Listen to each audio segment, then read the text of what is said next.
तिब्बती बौद्ध परंपराओं के अनुसार मिलारेपा दुनिया के इकलौते ऐसे व्यक्ति माने जाते हैं जिन्होंने कैलाश पर्वत के शिखर पर सफलतापूर्वक चढ़ाई की थी।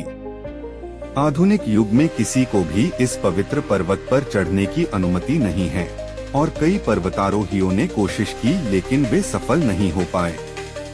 मिलारेपा की कहानी बहुत ही प्रेरणादायक और रोचक है, जो एक तामसिक जीवन से परम ज्ञान तक की यात्रा को दर्शाती है। मिलारेपा का जन्म 11वीं शताब्दी में तिब्बत में हुआ था। जब वे छोटे थे, उनके पिता की मृत्यु हो गई और उनके चाचा चाची ने उनकी सारी संपत्ति हड़प ली। उनकी मां के कहने पर मिलारेपा ने बदला लेने के लिए काली विद्या सीखी। उन्होंने अपनी शक्तियों से एक ओलावृष्टि की और अपने परिवार को प्रताड़ित करने वाले कई लोगों को मार डाला। अपने किए पर भारी पछतावा होने के बाद वे शांति और मोक्ष की तलाश में निकले।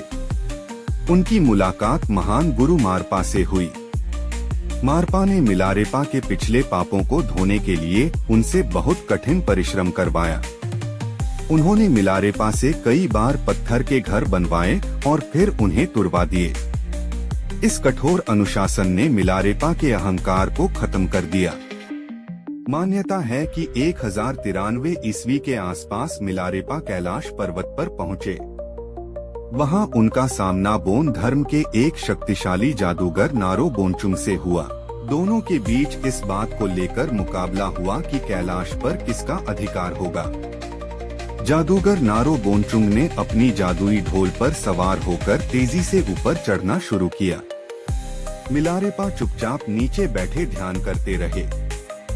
जैसे ही सूर्य की पहली किरण पर्वत की चोटी पर पड़ी, मिलारेपा सूर्य की किरणों पर सवार होकर पलक झपकते ही चोटी पर पहुंच गए और मुकाबला जीत लिया।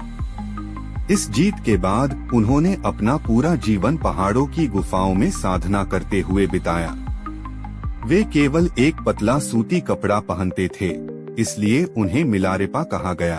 तिब्बती भाषा में रेपा का अर्थ है सूती कपड़े पहनने वाला। आज भी कैलाश पर्वत को भगवान शिव का निवास स्थान और बौद्ध धर्म में डेमचोक का घर माना जाता है।